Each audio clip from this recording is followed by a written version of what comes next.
മാമേ, അനന്തൻ താടി തഴുകി വിളിച്ചു. എന്താടാ? ശങ്കരൻ അകത്തു നിന്നും പുറത്തേക്ക് ഇറങ്ങി വന്നു. നമുക്കൊന്ന് ഹോസ്പിറ്റൽ വരെ പോയിട്ട് വന്നാലോ? ഇപ്പോഴോ? എന്തിനാടാ? വരുന്നുണ്ടെങ്കിൽ വാക്കിളവ. അനന്തൻ ബുള്ളറ്റ് സ്റ്റാർട്ടാക്കി. അനന്തനും ശങ്കരനും ആശുപത്രിയിലെത്തുമ്പോൾ പാറു മയക്കത്തിലായിരുന്നു. അവരെ കണ്ട് പാറുവിൻ്റെ അടുത്തിരുന്ന ജാനുമ്മ പെട്ടെന്ന് എഴുന്നേറ്റു. എനിക്കൊന്ന് പാർവതിയോട് സംസാരിക്കണം. അനന്തൻ ജാനുമ്മയുടെ മുഖത്ത് നോക്കാതെയാണ് സംസാരിച്ചത്. ജാനുമ്മ തലയാട്ടി പാറുവിനെ വിളിച്ചുണർത്തി. കണ്ണു തുറന്ന പാറു അനന്തനെ കണ്ട് കാര്യമറിയാതെ കണ്ണും വെച്ചു. അനന്തൻ പാറുവിൻ്റെ അടുത്ത് ചെയർ വലിച്ചിട്ടിരുന്നു. അവന് പുറകെ ശങ്കരൻ നിന്നു. നിന്നോട് ആര് പറഞ്ഞിട്ടാ നീ ഈ കടുങ്കൈ ചെയ്തത്? തികച്ചും ഗൗരവമായ ചോദ്യം. പാറുവിൻ്റെ കണ്ണുകൾ തേടിയത് ജാനുമ്മയായിരുന്നു. കാര്യമെന്തെന്നറിയാതെ ജാനുമ്മ കണ്ണ് മിഴിക്കുന്നുണ്ടായിരുന്നു. അത് ആരും പറഞ്ഞിട്ടൊന്നുമല്ല പാറു വിക്കി. ദേ, മീതി ഇന്നലെ തന്നെ എന്നോട് പറഞ്ഞതാ നിന്റെ ഞരമ്പ് മുറിഞ്ഞിട്ടില്ലെന്നും കൈ മാത്രം മുറിഞ്ഞിട്ടുള്ളൂ എന്നും. മരിക്കാൻ വേണ്ടി ചെയ്തതല്ലെന്ന നീതി ഉറപ്പു പറയുന്നേ. ഇനി നീ നുണ പറഞ്ഞാൽ എൻ്റെ കൈയുടെ ചൂട് നീ അറിയും, ശങ്കരൻ ദേഷ്യത്തോടെ പറഞ്ഞു. അനന്തൻ അവളുടെ മുഖത്തേക്ക് തന്നെ ഉറ്റുനോക്കി. അത് വേണുമാമൻ. പാറു അനന്തനെ നോക്കി വിക്കി. അനന്തനെ ഒന്ന് ചിരിച്ചു. എന്തു പറഞ്ഞു? ഭദ്രയുടെ കല്യാണം ഉറപ്പിച്ചെന്നും അതെങ്ങാനും അനന്തേട്ടൻ മുടക്കിയാൽ അനന്തേട്ടനെ കൊല്ലുമെന്നും അനന്തേട്ടനെ ജീവനോടെ വേണേൽ ഉടനെ വിവാഹം കഴിക്കണമെന്നും. ഏട്ടൻ സമ്മതിച്ചില്ലെങ്കിൽ? പാറു പറഞ്ഞു നിർത്തി. ആത്മഹത്യാ ശ്രമമല്ലേ? ശങ്കരൻ പുച്ഛത്തോടെ പറഞ്ഞു നിർത്തി. പാറു തലതാഴ്ത്തി. ഓർമ്മപ്പെട്ടവളെ. ജാനുമ്മയുടെ കൈ പാറുവിൻ്റെ കവിളിൽ പതിഞ്ഞു. പാറു കൈ കവിളിൽ വെച്ച് ജാനുമ്മയെ പാപ്പോടെ നോക്കി. അവളുടെ ഒരു നാടകം. ജാനുമ്മ പിറുപിറുത്തുകൊണ്ട് അനന്തൻ്റെ അരികിലേക്ക് ചെന്നു. മോനി, ഞാൻ ശരിക്കും ഇവള് മോന് വേണ്ടി ഇവളുടെ നാടകമാണെന്നും എനിക്കറിയില്ലായിരുന്നു. മോൻ എന്നോട് ക്ഷമിക്കണം.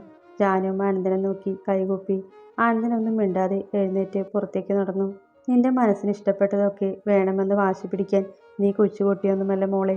അനന്തനും അതുപോലെ ഒരു മനസ്സുണ്ടെന്നും ഇഷ്ടങ്ങളുണ്ടെന്നും നീ മനസ്സിലാക്കണം. വിൽക്കാൻ വെച്ച കളിപ്പാട്ടമൊന്നുമല്ല അവൻ. അനന്തൻ പോയതും ശങ്കരൻ പാറുവിനോടൊന്ന് കടുപ്പിച്ചു പറഞ്ഞു. പാറു തലതാഴ്ത്തി കരഞ്ഞതല്ലാതെ ഒന്നും മിണ്ടിയില്ല. ശങ്കരൻ ജാനുമ്മയുടെ മുഖത്തേക്ക് നോക്കി.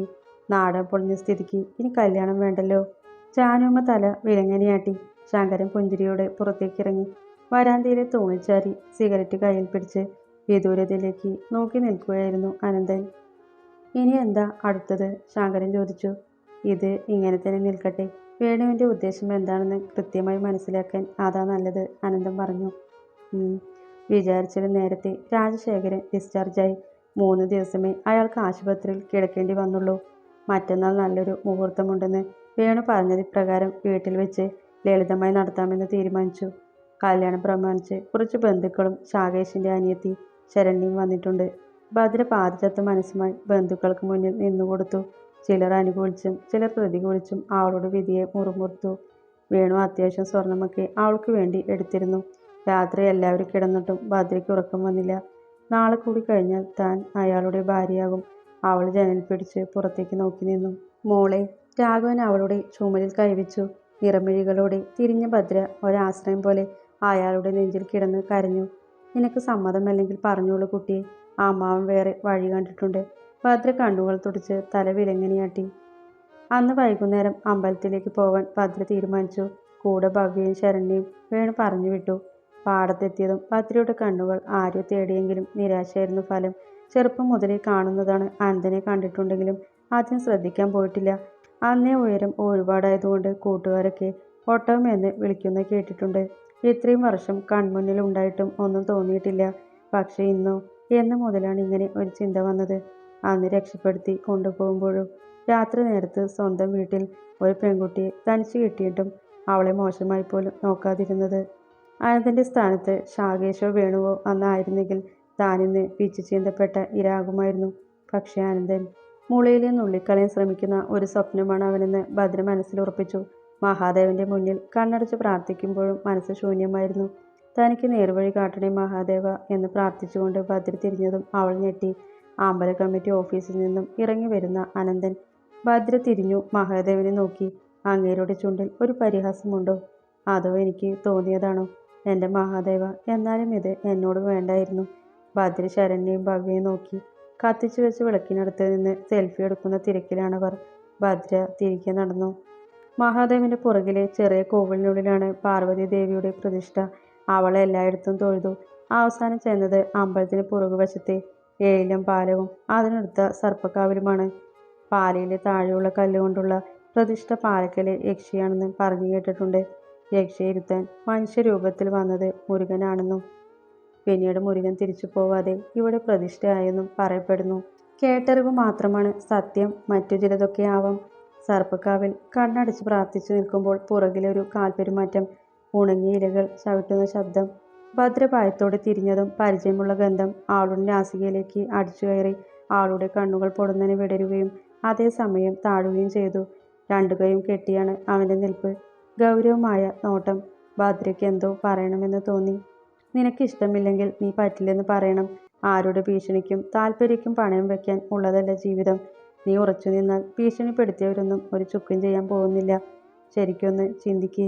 ആനന്ദൻ അതും പറഞ്ഞ് തിരിഞ്ഞു നടന്നു. ഭദ്ര ആകെ കിളിപോയ അവസ്ഥയിലാണ്. ഇയാളിപ്പോൾ എന്തൊക്കെയാ പറഞ്ഞിട്ട് പോയേ? ഇയാളാരെ എനിക്ക് ഉപദേശം തരാൻ?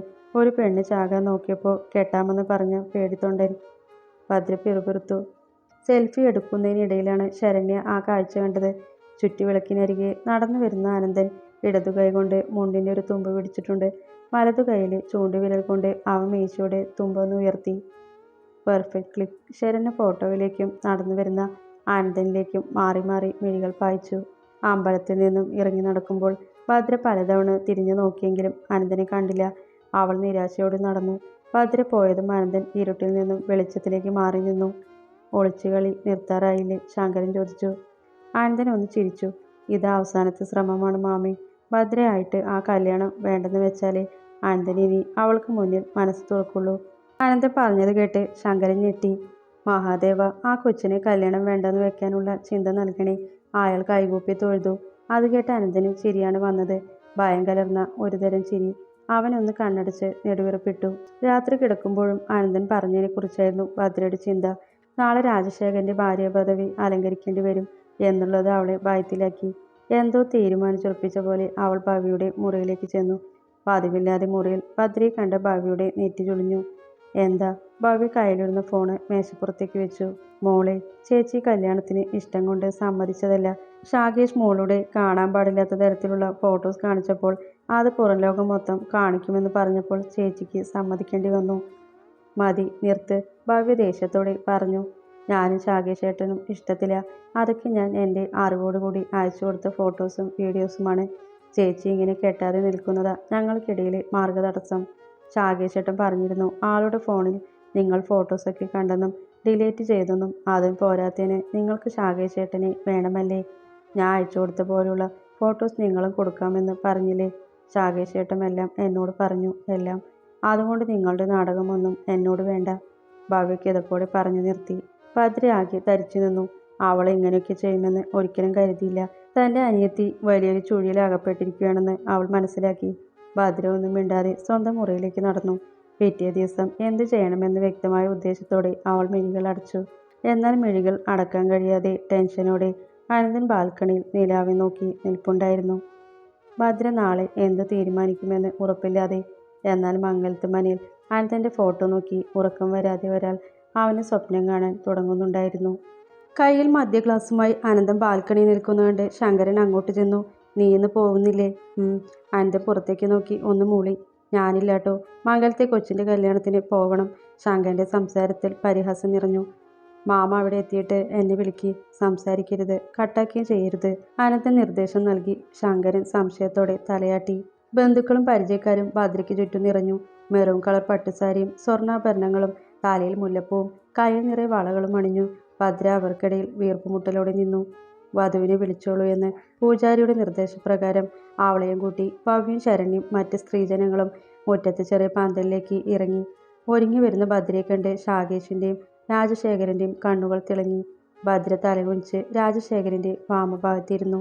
പൂജാരി ഇരുവർക്കും പ്രസാദം നൽകി പരസ്പരം അണിഞ്ഞു കൊടുക്കാൻ നിർദ്ദേശിച്ചു. രാജശേഖരൻ വേഗം ഭദ്രയ്ക്ക് ചന്ദനം വരച്ചു കൊടുത്തു. അയാളുടെ കൈ പതിഞ്ഞ ഭാവം അവൾക്ക് ഒച്ചിഴയുന്ന പോലെ അറപ്പുളവാക്കി. രാജശേഖരൻ ചന്ദനം ചേർത്താൻ ഭദ്രയ്ക്ക് നേരെ നെറ്റി കാണിച്ചു. ഭദ്ര ചന്ദനം നിലത്തെറിഞ്ഞ് എഴുന്നേറ്റു. എല്ലാവരും അവളെ ഞെട്ടലോടെ നോക്കി.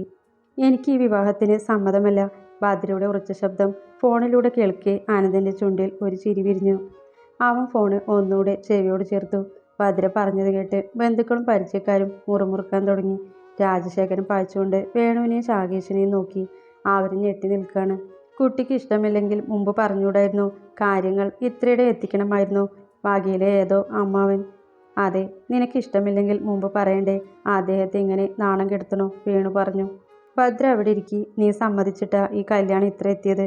ഇരിക്കടി അവിടെ. ശാകേഷിൻ്റെ ഒച്ച ഉയർന്നു. ഞാൻ ഇരുന്നില്ലേ നീ എന്ത് ചെയ്യും? ഭദ്ര കൂസല്ലാതെ പറഞ്ഞ് താഴേക്കിറങ്ങി. ഡി നിന്നെ ഞാൻ.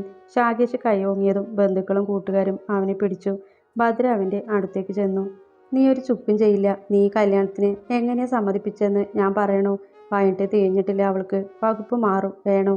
ഭദ്ര ശബ്ദം താഴ്ത്തി പറഞ്ഞ് പുരികമുയർത്തി. ശാകേഷ് ഉമിനീരിറക്കി തല വിലങ്ങിനിയാട്ടി. പെട്ടെന്ന് ഭദ്രയുടെ ദേഹത്ത് എന്തോ വന്ന് പതിച്ചു. അവൾ തിരിഞ്ഞു നിന്നു. തൻ്റെ ബാഗാണ്. അവൾ അതെടുത്ത് നേരെ നോക്കി. ഇറങ്ങി പൊക്കോണോ ഇവിടുന്ന്. ഒരു നിമിഷം ഇവിടെ നിൽക്കാൻ പറ്റില്ല. രാഘവൻ അലറി. ഭദ്ര അമ്മാവനെ നിറ കണ്ണുകളോടെ നോക്കി. ശാകേഷിൻ്റെയും വേണുവിൻ്റെയും മുഖത്ത് പകപ്പാണ്. നളിനിയുടെ മുഖം സന്തോഷം കൊണ്ട് വിടർന്നിട്ടുണ്ട്. രാഗിണി ഇതൊന്നും കാണാൻ കഴിയാതെ കരച്ചിലോടെ ഉള്ളിലേക്ക് ഓടി. ഭദ്ര ആഭരണങ്ങളൊക്കെ ഊരി ഭവ്യ ഏൽപ്പിച്ച് ബാഗെടുത്ത് പുറത്തേക്ക് നടന്നു. വഴിക്കരികിൽ ശങ്കരൻ കാറുമായി നിൽക്കുന്നുണ്ടായിരുന്നു. വാ കുട്ടി, വന്ന് കയറ്. ശങ്കരൻ ഡോർ തുറന്നു. എങ്ങോട്ട്? ആനന്ദ പറഞ്ഞു വിട്ടതാണെങ്കിൽ 2 വർത്തമാനം പറയാൻ വേണ്ടി തന്നെയാണ് ഭദ്ര അങ്ങനെ ചോദിച്ചത്. രാഘവൻ ഇന്നലെ പറഞ്ഞിരുന്നു ഇങ്ങനെയൊക്കെ സംഭവിക്കുകയാണെങ്കിൽ കുട്ടിക്കൊരു താമസ സൗകര്യം ഏർപ്പാടാക്കാൻ. അതുമാത്രമല്ല ജോലിയും. ആ ബാഗിൽ സർട്ടിഫിക്കറ്റൊക്കെ ഉണ്ടോയെന്ന് നോക്ക്. ശങ്കരൻ പറയുന്നത് കേട്ട് ഭദ്ര ഞെട്ടി. അവൾ വേഗം ബാഗ് തുറന്നു നോക്കി. ശരിയാണ്, തൻ്റെ എല്ലാ വസ്ത്രങ്ങളും ആഭരണങ്ങളും സർട്ടിഫിക്കറ്റ്സും എല്ലാം ഉണ്ട്. ഭദ്ര നിറകണ്ണുകളോടെ തിരിഞ്ഞു നോക്കി. മുകളിലെ നിലയിൽ കൈവരി പിടിച്ച് രാഘവൻ നിൽപ്പുണ്ടായിരുന്നു. ഭദ്രയെ കണ്ടതും അയാൾ 2 കൈയും ഉയർത്തി അനുഗ്രഹിച്ചു. ഭദ്ര അയാളെ കണ്ണീരോടെ നോക്കി ചിരിച്ചു. കയറ് കുട്ടി, ശങ്കരൻ പറഞ്ഞു. ഭദ്ര കണ്ണൊക്കെ തുടച്ച് കാറിൽ കയറി. കാർ അകന്നു പോകുന്ന നോക്കി രാഘവൻ തോളിൽ കിടക്കുന്ന മുണ്ടിൽ കണ്ണുകൾ തുടച്ചു. എങ്ങോട്ടാ പോകുന്നത്? ഭദ്രയുടെ സ്വരത്തിൽ പരിഭ്രമം നിറഞ്ഞിരുന്നു. എൻ്റെ പെങ്ങളില്ലേ സത്യഭാമ, അവളുടെ വീട്ടിലേക്ക്. അവൾ ഒറ്റയ്ക്കല്ലേ? രാഘവൻ പറഞ്ഞപ്പോൾ എനിക്ക് ആദ്യം ഓർമ്മ വന്നത് അവളെയാ. പിന്നെ അവളോട് ചോദിച്ചപ്പോൾ അവൾക്കും സമ്മതം. ശങ്കരൻ പറഞ്ഞത് കേട്ട് ഭദ്ര ഒന്ന് ഞെട്ടി. അനന്തൻ്റെ വീടിൻ്റെ 2 വീട് അപ്പുറമാണ് സത്യേച്ചിയുടെ വീട്. അതും എതിർദിശ. അനന്തൻ്റെ വീട് പടിഞ്ഞാറും സത്യേച്ചിയുടെ വീട് കിഴക്കും. അനന്തൻ്റെ കല്യാണം കഴിഞ്ഞാൽ അവിടെ തന്നെ നിൽക്കേണ്ടി വരുമോ എന്നുള്ളത് അവൾക്ക് ടെൻഷനാക്കി. മേലെടുത്ത് എത്തിയതും ഭദ്ര അങ്ങോട്ട് നോക്കി. ദാ എത്താറായിട്ടോ കുട്ടി. ശങ്കരൻ പറഞ്ഞപ്പോൾ അവൾ ബാഗെടുത്ത് മടിയിൽ വെച്ചു. കാർ നിന്നതും ശങ്കരൻ ആദ്യം ഇറങ്ങി. പുറകെ ഭദ്രയും. മുറ്റം ചുറ്റും ചെടികളും പൂക്കളും കൊണ്ട് നിറഞ്ഞിരിക്കുന്നു. നടുമുറ്റത്ത് തുളസിത്തറ. കാറിൻ്റെ ശബ്ദം കേട്ടതും സത്യ പുറത്തേക്കിറങ്ങി വന്നു. ശങ്കരനെ കണ്ടതും അവർ പുഞ്ചിരിച്ചു. ശങ്കരൻ തിരിച്ചു. ഇതാണ് ഭദ്ര. ശങ്കരൻ പുറകിൽ നിൽക്കുന്ന ഭദ്രയെ കാണിച്ചു പറഞ്ഞു. ഭദ്രയെ കണ്ട അവരുടെ മിഴികൾ അത്ഭുതത്തോടെ വിടർന്നു. വലിയ പെണ്ണായല്ലേ? സത്യ അവളുടെ മുടിയിൽ തഴുകി. നീ അവളെ പുറത്തു തന്നെ നിർത്താതെ ഉള്ളിൽ കൊണ്ടുപോയി വല്ലതും കഴിക്കാൻ കൊടുക്ക്.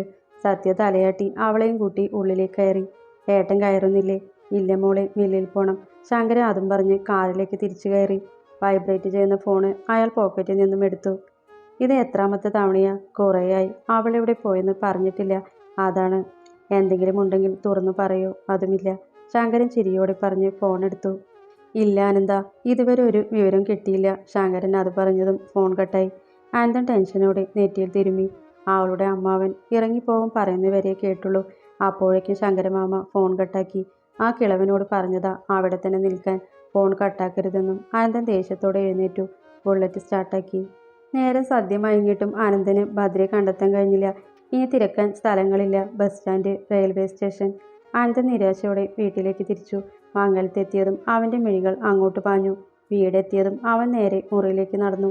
മദ്യക്കുപ്പിയെടുത്ത് വായിൽ കമിഴ്ത്തി അവൻ നേരെ ബാൽക്കണിയിലേക്ക് കുപ്പി ചുണ്ടോട് ചേർത്ത് നടന്നു. ഭദ്ര എങ്ങോട്ട് പോയിരിക്കും? ആനന്ദൻ ചിന്തയോടെ തൂണിപ്പിടിച്ച് പുറത്തേക്ക് നോക്കി. അവൻ്റെ കണ്ണുകൾ മിഴിഞ്ഞു.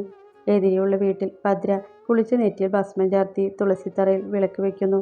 ആനന്ദൻ ആ കാഴ്ച കണ്ണി വയ്ക്കാതെ നോക്കി. പിന്നെ കുപ്പിയിലേക്കും. ഓ, വെറുതെയല്ല. അവനൊന്ന് ചിരിച്ചു. നിറഞ്ഞുള്ള ചിരി. അത് തോന്നലൊന്നുമല്ല. അവൾ സത്യഭാമയുടെ വീട്ടിലാ. ശങ്കരൻ പുറകിൽ നിന്നും പറഞ്ഞു. ആനന്ദൻ ഞെട്ടലോടെ തിരിഞ്ഞു. എന്നിട്ടെന്താ കിളവ എന്നോട് പറയാഞ്ഞേ? അതിന് നീ എന്തിനാ ഇത്ര ടെൻഷൻ അടിക്കണേ? ഇപ്പോൾ തുടങ്ങിയത് ഇത്രയും ശക്തായോ? ശങ്കരൻ ആക്കി പറഞ്ഞു. ഇപ്പോൾ തുടങ്ങിയതോ? ആനന്ദൻ തൂണിച്ചാരി നിന്ന് കണ്ണടച്ച് പ്രാർത്ഥിക്കുന്ന ഭദ്രയെ നോക്കി. കൊല്ലം കുറേയായി മാമി. ഞാൻ ഈ കുള്ളത്തെ ചങ്കിൽ കൊണ്ട് നടക്കാൻ തുടങ്ങിയിട്ട്. പിന്നെ എനിക്ക് വട്ടാണെന്ന് പറഞ്ഞു വരുത്തിയപ്പോൾ ഞാൻ ആ മോഹം വേണ്ടെന്ന് വെച്ചു. പക്ഷേ ഇപ്പോൾ ആനന്ദൻ അവളെ നോക്കിയപ്പോൾ അവൾ ഉള്ളിലേക്ക് കയറിയിരുന്നു. ഇനി അവളുടെ കഴുത്തിൽ ഒരു താലി വീഴുന്നുണ്ടെങ്കിൽ ആദ്യം ആനന്ദൻ്റെ കൈ കൊണ്ടായിരിക്കും. ആനന്ദൻ ചിരിച്ചുകൊണ്ട് മീശ പിരിച്ചു.